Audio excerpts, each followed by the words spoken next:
And today we will continue with the Hong Kong problem. Share. Okay. Handover, Hong Kong 2. And last time we talked about the flower representing Hong Kong is this flower. This is the Hong Kong city flower. Okay. So is Bohemia cross whatever. Okay. And this is this flower is a hybrid, and therefore it is non-reproductive. And therefore you have to reproduce it by rooting it from the branches.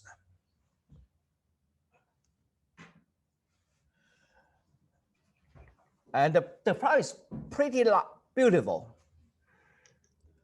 So propagation is by grafting, cutting, or air laying. Very low fertility, and so you can't let them flower and then have seeds. No. So, and the leaves is also very interesting. It is the leaf. So the people in Hong Kong, when I was young, like to use the leaf as the bookmarker. And the leaf is pretty fibrous. So you soak the leaf in some alkaline, sodium hydroxide, for example, and then you use a little toothbrush. Then you can brush off everything, and only the veins left behind is a pretty beautiful bookmark. And the leaves is about the size of the palm here. So, and then you can see the flower is pretty strikingly beautiful. Pretty beautiful. So this is the Hong Kong flower. Okay.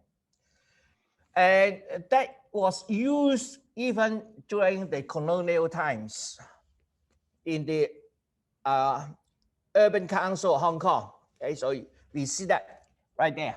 So that was used at that time during the, of course, the council was abolished after Handover, 1999.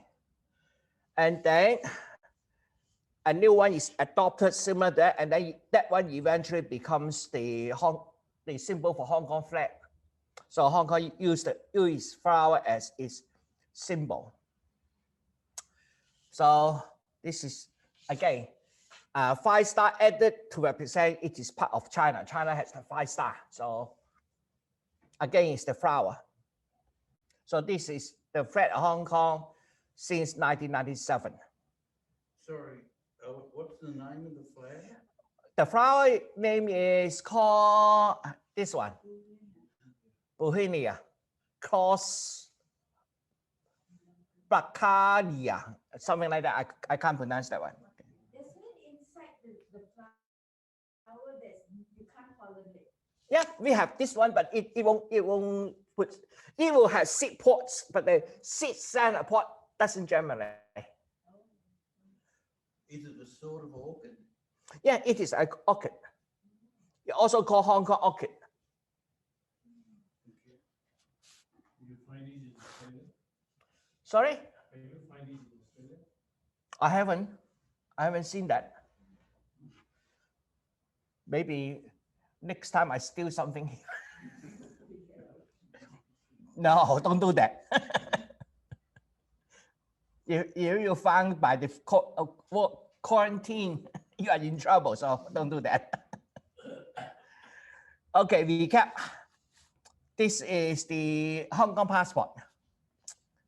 So Hong Kong issued its own passport, although it's specified that it is a special administrative region for the Republic of China, People's Republic of China. Okay, under the Hong Kong Basic Law, which is the legal constitution for Hong Kong, the government of Hong Kong is responsible for immigration control in the territory. Hong Kong SAR, Special Administrative Region. is issued by the Immigration Department of Hong Kong under authorization of the Central People's Government. Its design is distinct from the Chinese passport. It's different. This is the old British passport. I have one of those which I have given up. So I no longer have the British passport. Today I only have the Australian passport. Easier. Would Macau would have a similar Arrangement, yeah. Macau will. What about other regions like Shenzhen or Shenzhen, everything will have the Chinese passport. The two special administrative regions issue their own passport. The rest, China, all same passport. Thank you. Thank you. Is this what you call BNO? No. This was before BNO. I never had BNO because I left before Handover. So I don't know what is the BNO look like. But this one is one of those passports I had when I was traveling while I'm still in Hong Kong before coming here. So that will be something called probably the, I don't know, can't remember now. If you only have an Australian passport now, can you go back to China quite freely on the Australian passport? If I want to go back to China as a tourist, only using my Australian passport, I need to do a visa, which will cost me around 300 Australian dollars. But if I go back to Hong Kong and then to China, then it will be a different issue because I'm born in Hong Kong. So I have the right of abode in Hong Kong. That means if I committed some serious crime, the Australian government want to kick me out. Where to send me? Hong Kong, because I come from Hong Kong. I still have the right of abode. Okay. And with the right of abode in Hong Kong, then I can apply a so-called return Chinese to its homeland kind of thing. Okay.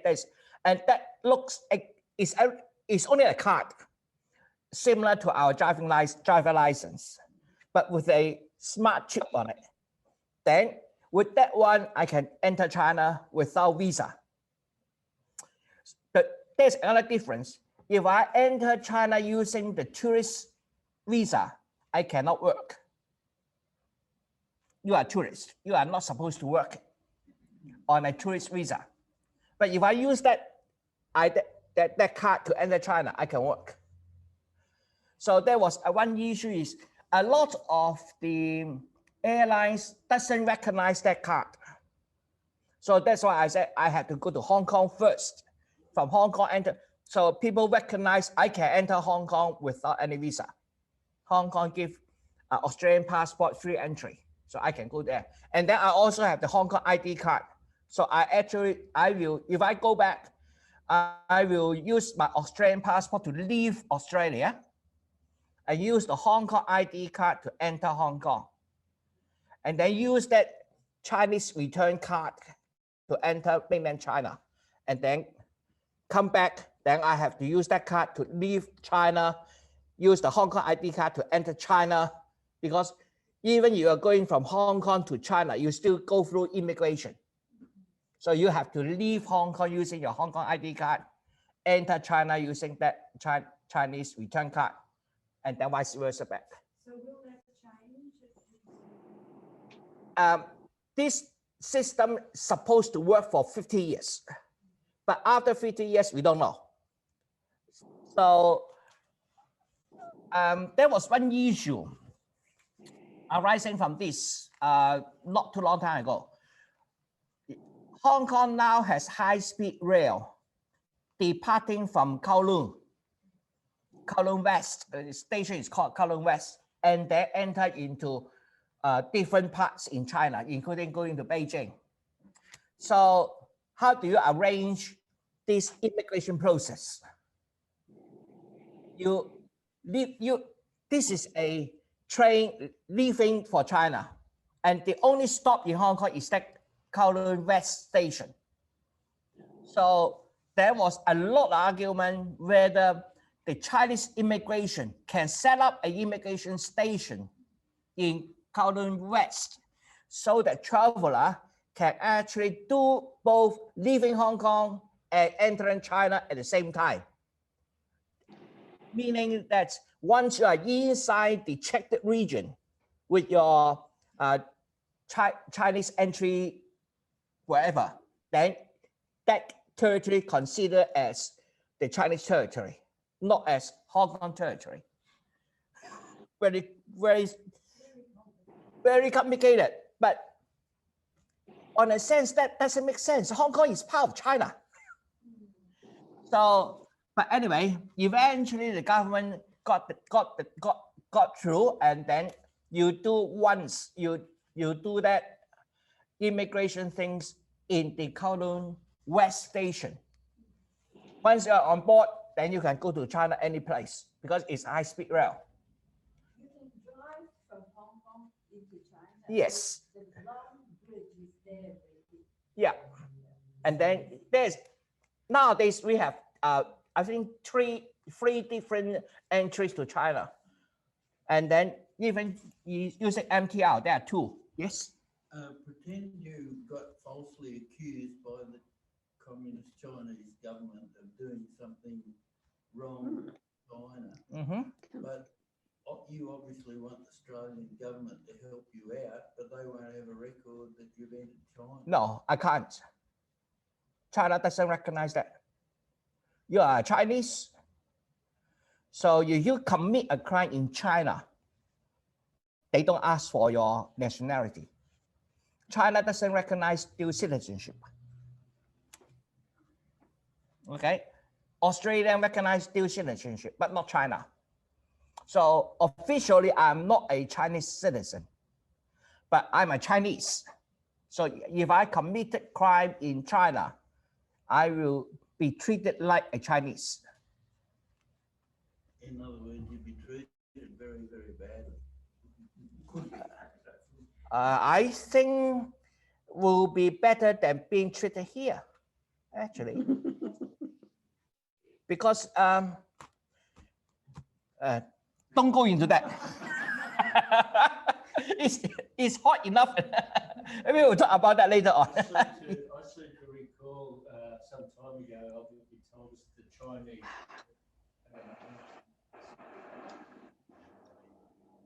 You would be badly, Now, if I have committed some crime, I will better admit to the crime and have a lesser prison term. But if you admit your crime, you got 1/3 deduction of the sentence. So that is a pretty strong incentive for you to say, yes, I did. What if you didn't? What if I didn't? Oh, that is a difficult question now. 90% chance of being found guilty. Yeah, 90% chance you are being guilty, yes. Would you be treated like crime different to me if it was me? No. If you committed the same crime in China, you would be treated the same as I committed the same crime in China. Now, there's one thing. If you go to China, don't try to do it. Drug. China has death penalty for drugs, and the threshold is very low. I think it's about 50 grams, then you're dead. Okay? Unless you can claim that that's not the drug you carry. If you are convicted to a drug trafficking, you basically consider yourself dead. Okay?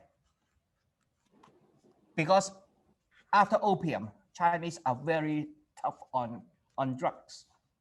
So yeah, all the Asian countries are very tough on drugs. So don't blame Indonesia for being tough on crime, on drug. We suffered. Hong Kong-China relationship. The general feeling of the people towards China was improving after the handover. Okay, so you know, every now and then people like to do polling. Okay, so polling about the feelings of Hong Kong people towards China has been improving until Tiananmen Square. Okay, now I know when I make up my mind to come here, exact time and minute. I make up my mind to come here on the 5th of June 1989 at 1:01 minutes in the morning. I know exactly when I make up my mind because on June 4th, we have a family meetings. So we all go out to restaurants, and then when I come back to home, I have nowhere to park my car. So the car was just left somewhere. So in the morning, I need to find a parking spot. So I went down to the car waiting for parking spot. And with nothing to do, of course, I turned on the radio and heard the news. And then on that time, I was so angry. So forget about parking. Go up back to my apartment and ask my wife, I'm immigrating. Are you coming or not? You have a choice, divorce or come with me. Okay, being Chinese wife, of course, she came with me, and that's why I came here. So I know exactly when I did. And from then onwards, every year on June 4th, Hong Kong has large demonstrations. This is some of those demonstrations during the 1989. This is in Central. And the building there, that building is the Legislative Council. This one. Okay. So the whole Hong Kong is angry. Okay. So since then, every year, June 4th, it becomes a ritual for people to protest in Victoria Park. This is the Victoria Park in Hong Kong Island. It's a very large park, and it overflows to nearby streets. So every year, June 4th has become a ritual for people in Hong Kong to protest.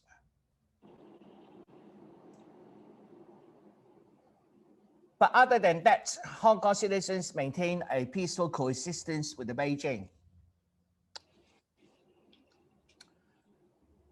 The issue about the universal suffrage of electing the chief executive for Hong Kong.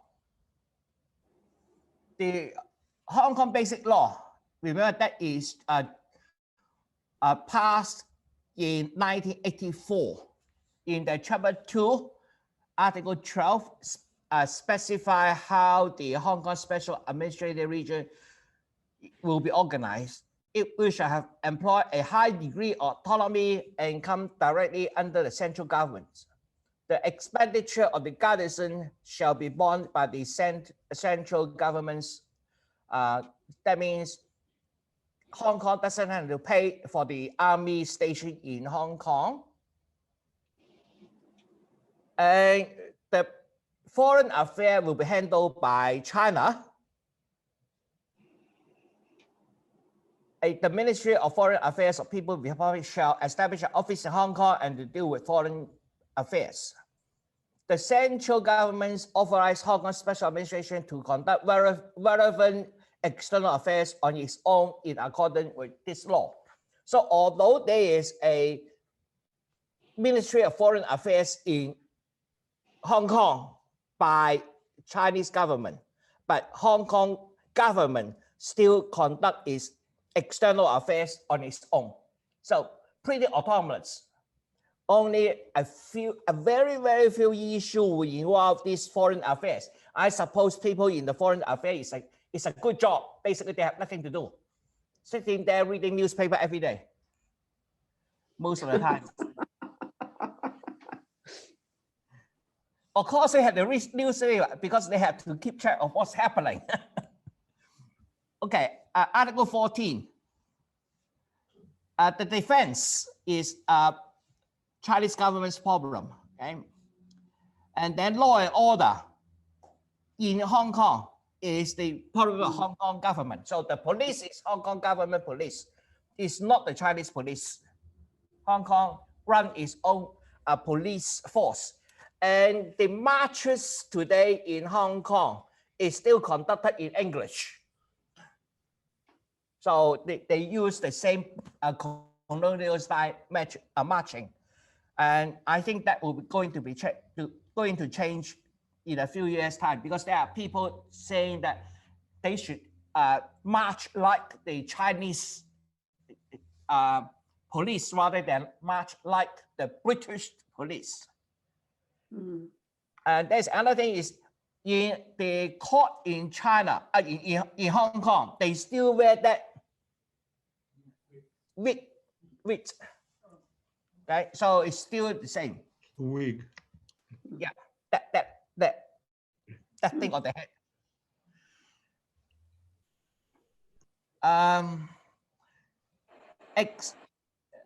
The soldiers stationed in Hong Kong have to abide by both national laws as well as the law in Hong Kong. So they are not above Hong Kong's law.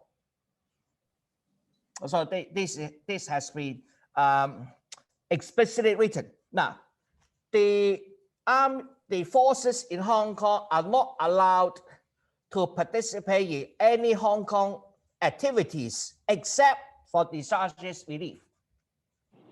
For example, Hong Kong, when it attacked by a typhoon, then the soldiers may come out to help cleaning the road, cleaning out the rubbish, etc. Otherwise, the forces will be stationed in their army barrack. But if they go out, they will go out in civilian form and as a normal citizen rather than a soldier. Because outside of that barrack, they lost their status as a soldier. Political structure. The chief executive becomes the head of Hong Kong, both as executive, also as the representative. That means the chief executive played the role of our prime minister and the governor. Is that called governor? No. Our head of state is not British. It's not our prime minister. It's the Governor General. Yes. So Governor General. The chief executive in Hong Kong play both roles. It's both the government general as well as the PM, chief executive. Is that lady that was on television quite a lot when the demonstration? Yeah, Carrie Lam at the moment. She's still there. Yeah, she is due for an election next year, 2020. So I don't think she will have the second term.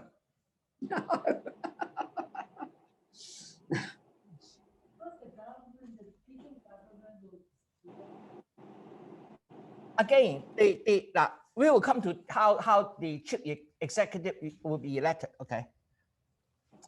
Now, a condition shall be a Chinese citizen or no less than 40 years of age and a permanent residence of Hong Kong with no right or abode in any foreign country.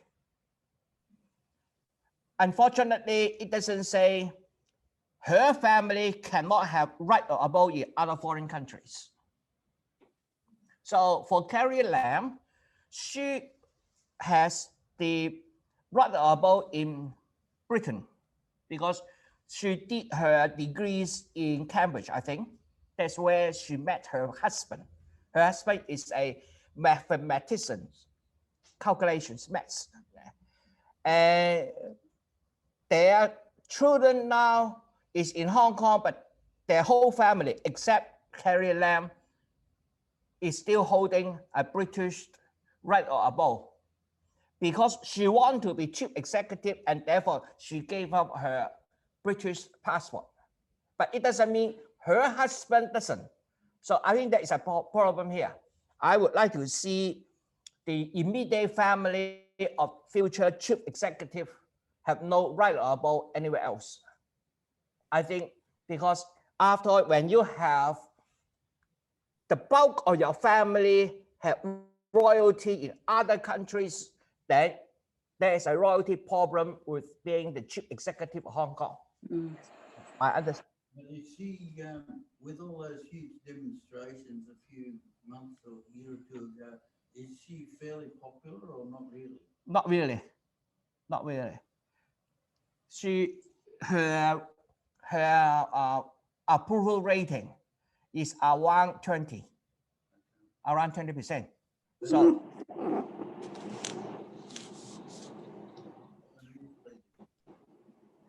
China leaderships has a courteous relationship with her, but I won't say respect because she is not performing very well in any sense to that matter. In Hong Kong, she obviously have lost the respect of Hong Kong people.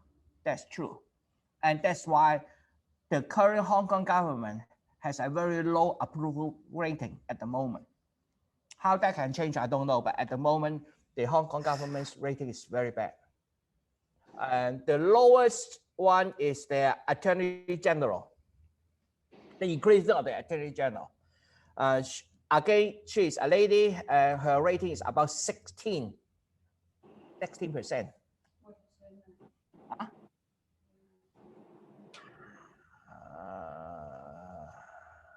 I can't recall her name at the moment. Blank. Sorry.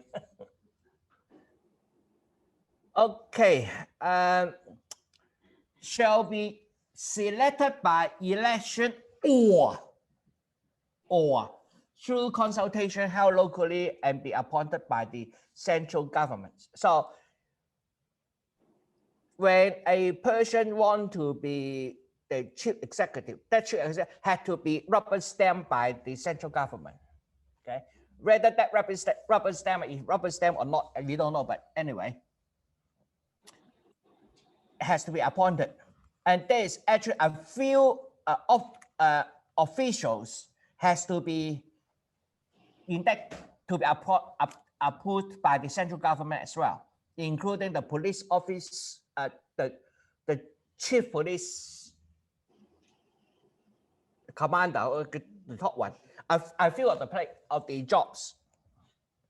The specific method for selecting chief executive is prescribed in a annex, so that means you can change. Okay, we will look at that a little bit later on. Now, it's special. Now, at that time, it has 800 members in that. Wow. And then 200 from in industrial, commerce, and financial sectors, 200 from professionals, 200 from labor, social service, religious, and other sector, and then 200 from the Hong Kong represent those members who are in the National People's Congress as representative of Hong Kong shall form the other 200. So there are 4 groups. Now, these 4 groups is now expanded into 1,200 members. At the beginning, 800. The limitation of the various sector, etc., they have a few several conditions as well. Okay, so we don't really need to care about that.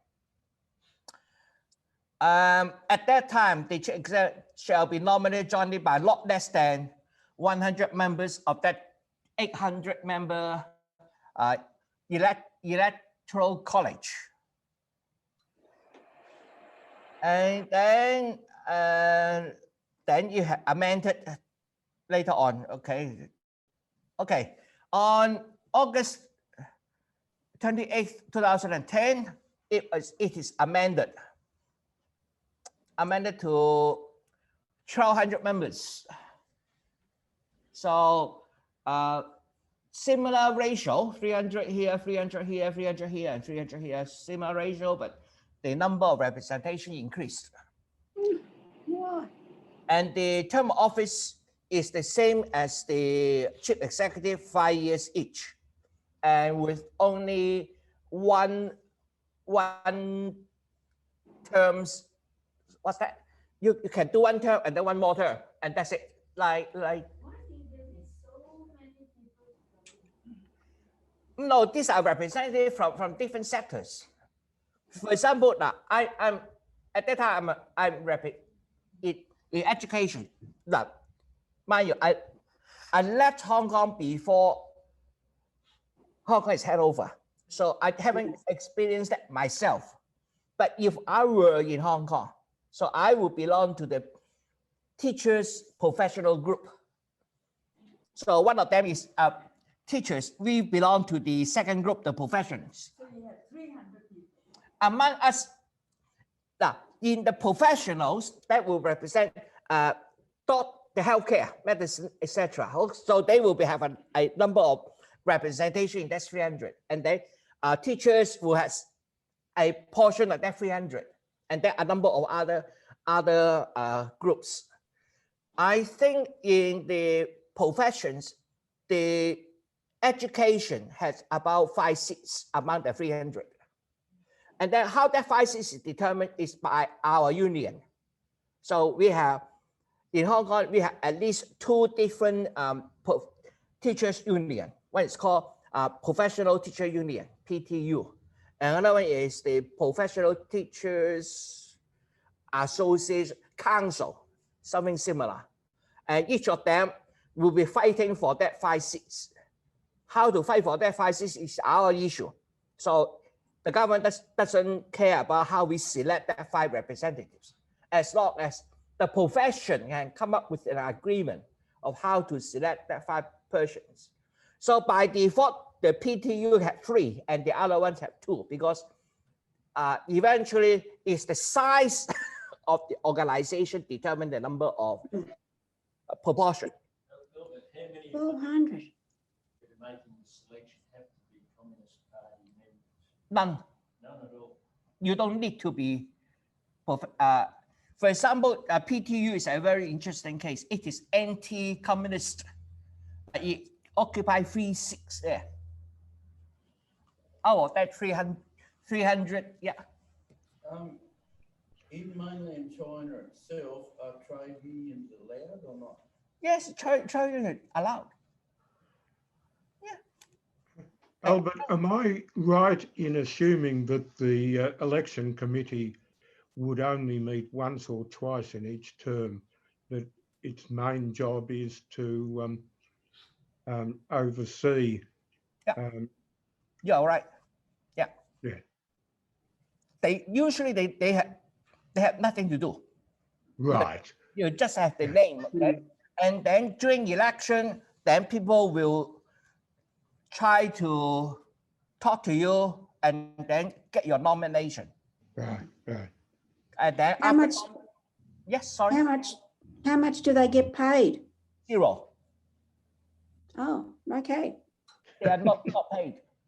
Right. Yeah, Thank none, you. 0. And if they are paid, then they will be investigated by the Hong Kong ICAC, Independent Commission Against Corruption, something like that. So Okay.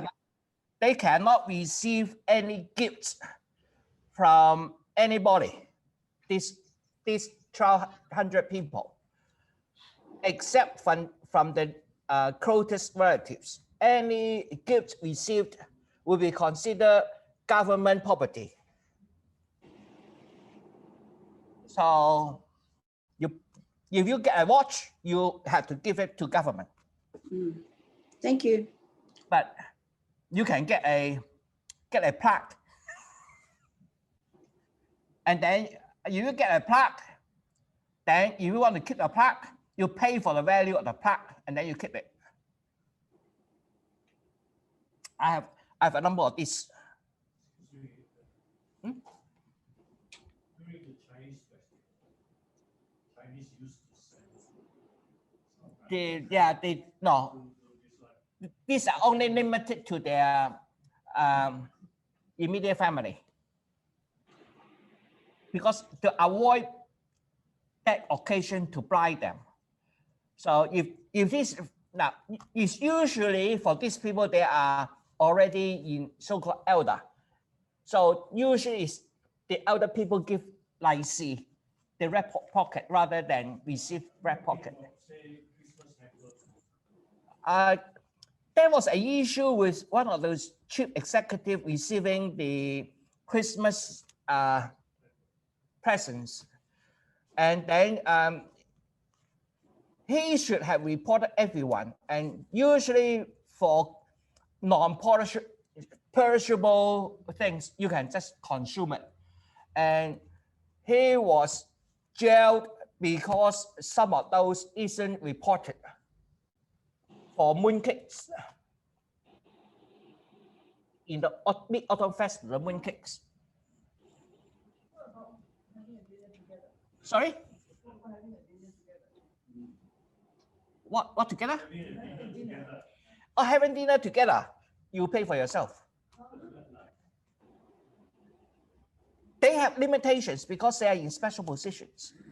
Now, of course, normal people don't care, but for them, it really matters. So they will avoid that. Of course, immediate family exception.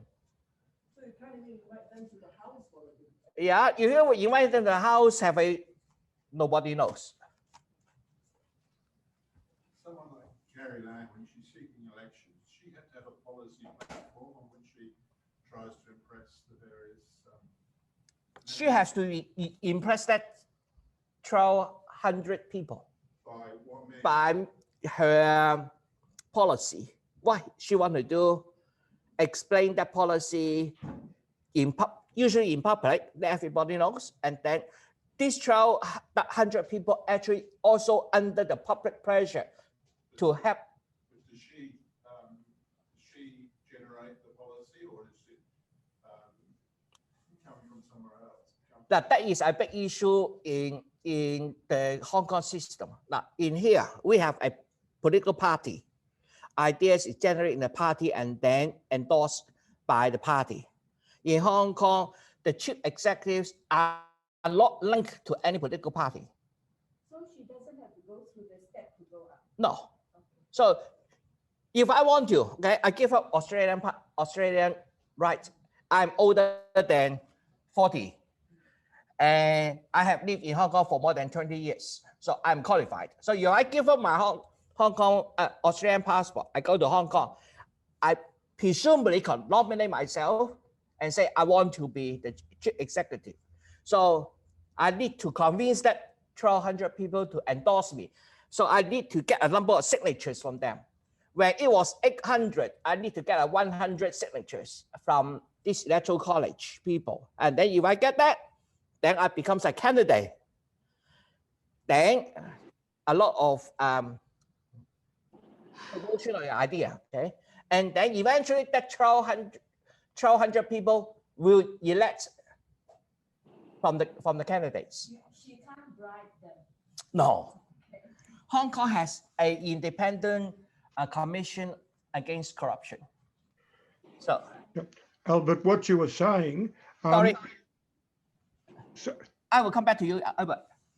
yep.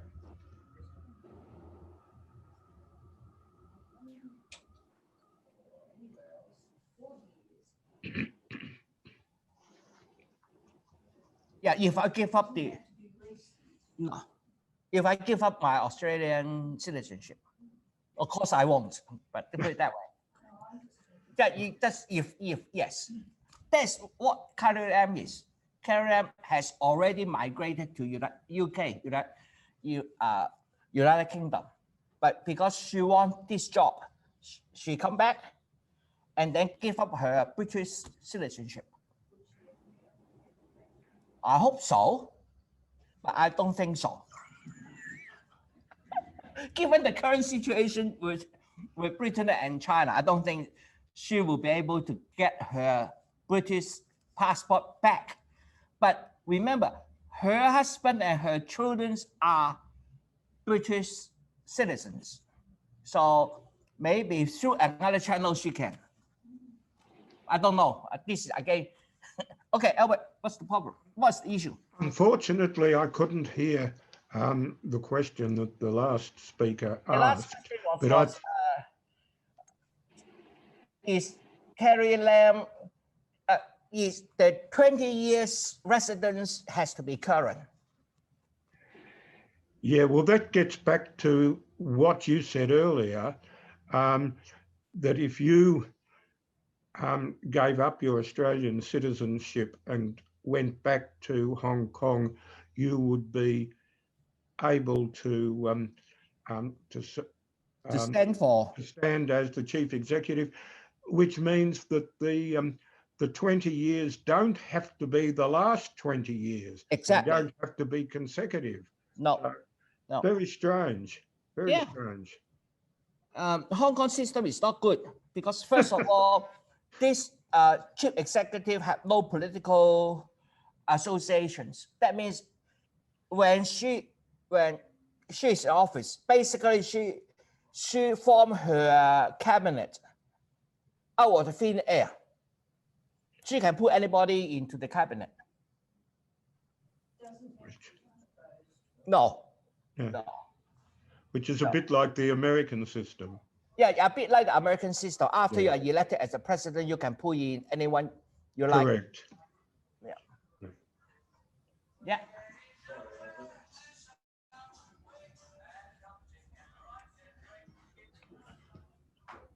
Now, in 2007, then the Chinese government say that the 5th chief executive shall be by universal suffrage. That means that each term is 5 years. The 5th is the 20th year. So the current one, Carrie Lam, should have been elected using universal suffrage. Okay, so now remember, the special administrative region has 50 years guarantee. What happened after 50 years, we don't know, but guarantee 50 years. Okay, Hong Kong shall remain in its current economic and political systems for 50 years. That is written in the basic law. Then, in the 5th, that means after the 20th, then should be universal suffrage, but still need to go through the same electoral college for nomination. But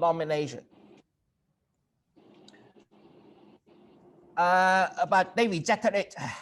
They say it is not genuine universal suffrage because they want the chief executive to be nominated by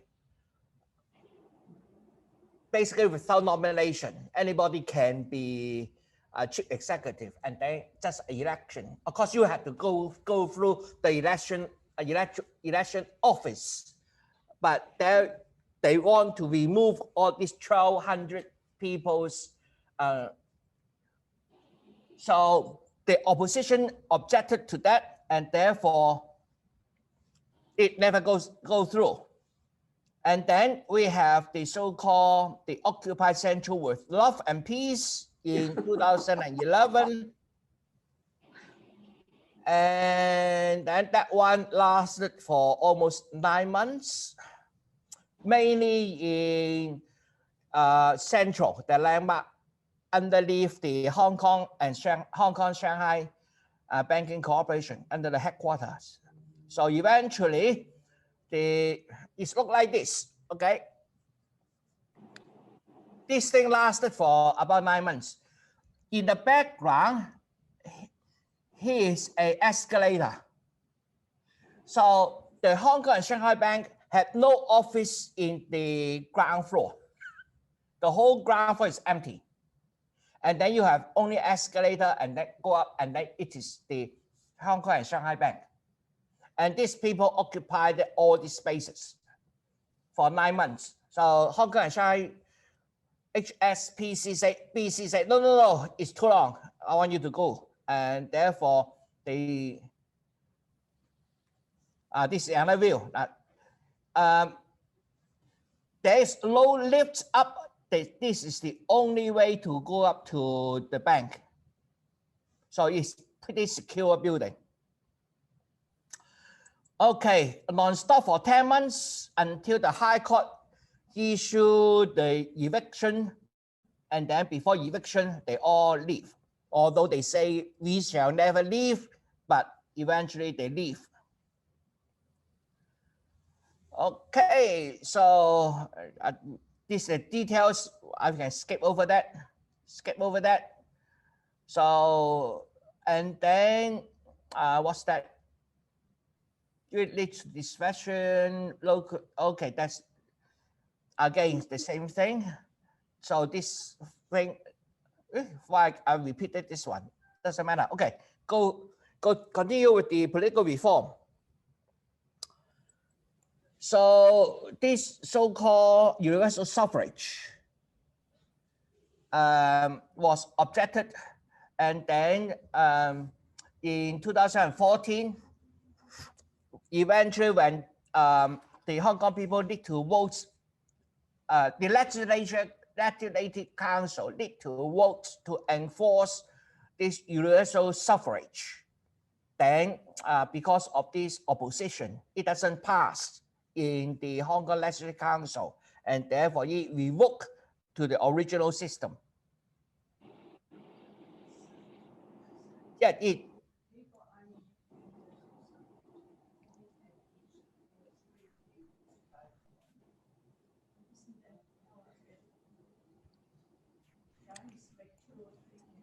Yep, yeah.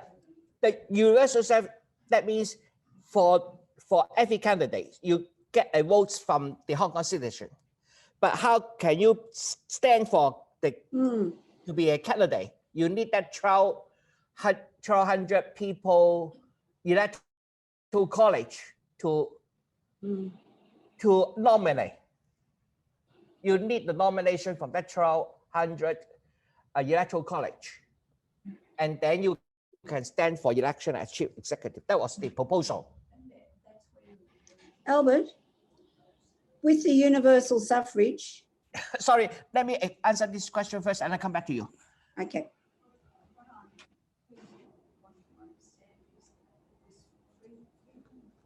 I can't hear the question.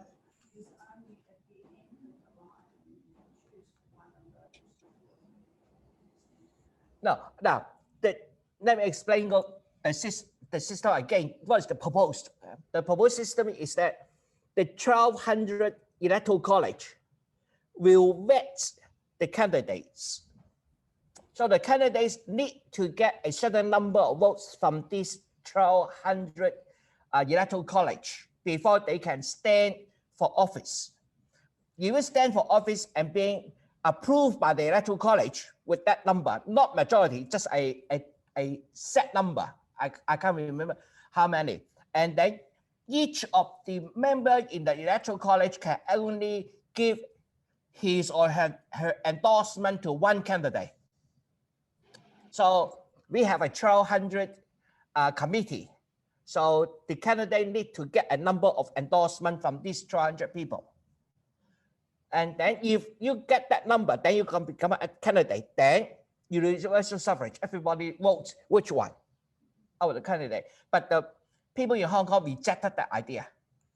Okay. Could be more than 2 or 3 candidates. Yeah, could be more than 2 or 3 candidates. But every member of that can only endorse one candidate. Okay. Yes, what's the question? Universal suffrage, is it age 18 or 21? 18. 18, thank you. It was 21 and then reduced to 18, but I can't remember whether it is before or after. At the moment, it's 18. Okay. Thank you. So this point clear, okay? But the opposition rejected the idea, and therefore the law cannot pass the Hong Kong Legislative Council, and therefore it is not. So the situation is the Chinese government said, yeah, I can give you universal suffrage, but still under the basic law, the candidates need to be read by the electoral college. but the Hong Kong people said, no, that's not true universal suffrage, and therefore rejected the idea.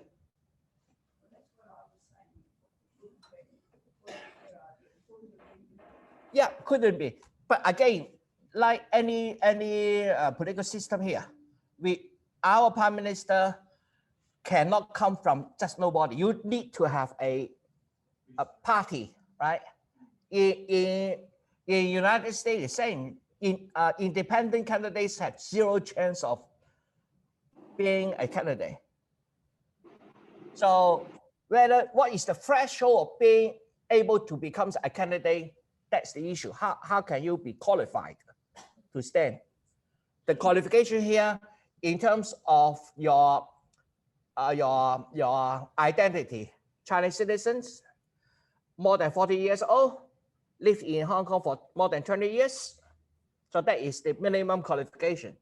But that is representing almost 6 million people there. So how do you get some for election?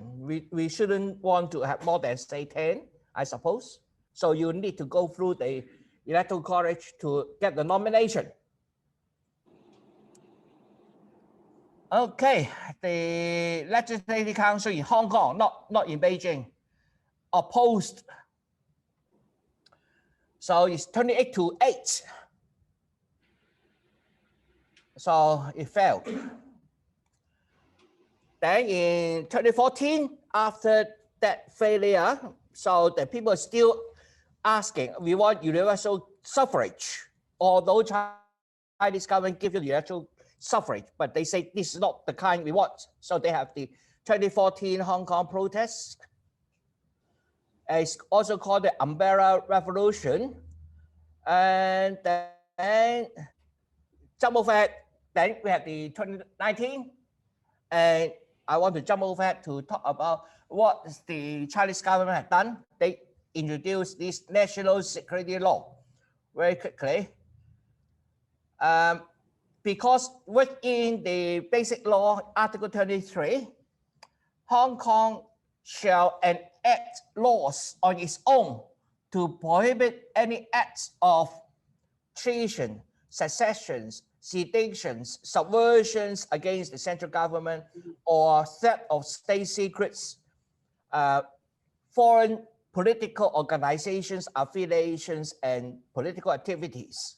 And basically, as said here, okay? So it's very normal that we want a local government not to be interfered by foreign governments. And that the local government cannot promote the idea of overthrowing the central government. No government will allow that. So it was put into the Hong Kong Basic Law and asked the Hong Kong government to enact such a law. But up to now, there's still no such law passed to meet this constitutional obligation in Hong Kong. Whereas Macau, which returned to China in 1999, 2 years later, has already enacted a similar law. So after the riots in 2019, the National Government's Congress authorized the Standing Committee to draft the Hong Kong National Security Law. And then this law is added to the Hong Kong Constitution through Article 18 of the Basic Law into an apprentice which Hong Kong has to apply to. Okay, looking back, under the British rule, the colonial government has passed a similar security legislation targeting at the Chinese Communist Party. So a local government forbidding foreign political parties to involve in its political matter is pretty standard. So what the Hong Kong security law is saying is that we don't want foreign political influences in Hong Kong matters. That's basically that. So on the 30th June 2020, this law is announced and then put through the government gazettes and become law in Hong Kong. It only limits 4 of the several things the Article 23 asks to do. The Article 23 involve both the treason, secession, sedation, subversion, thefts of state secrets, and connection with foreign bodies. So there are several things within 24. In the article given to Hong Kong, it only covers the treason, sedation, thefts of state secrets are not covered. So it only covered mainly is the connection with foreign political parties. Treason, not covered. Impossible, right? Any government do not want your citizens to commit treason, right?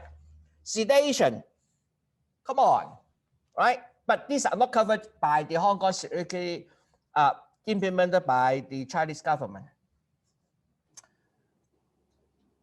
I think again, the Chinese government wants to be in charge if there's a treason.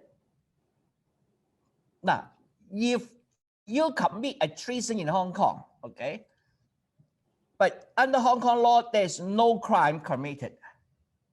So if you do not enter into Chinese territory, you're basically safe. You commit no crime. But not now. Now it's still safe. What is crime? Is you connect with foreign governments to subvert the operation of Hong Kong government, then you are in crime.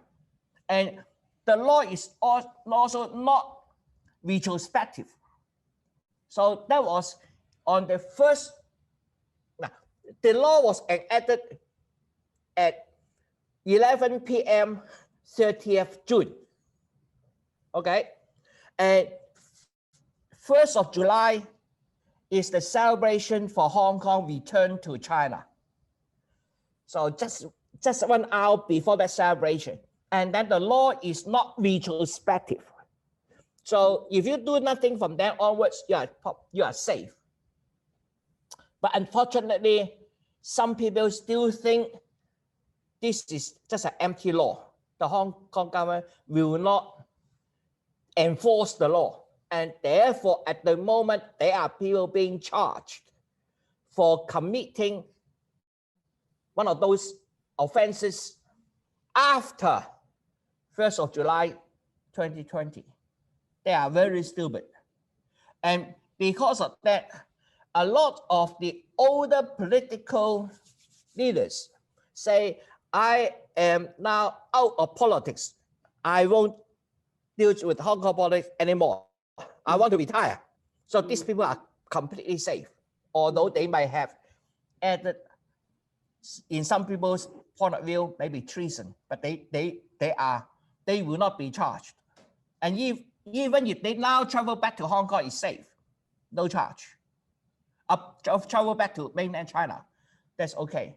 But for those who committed the crime after 1st of July 2020, then they are being charged. Excuse me, Albert.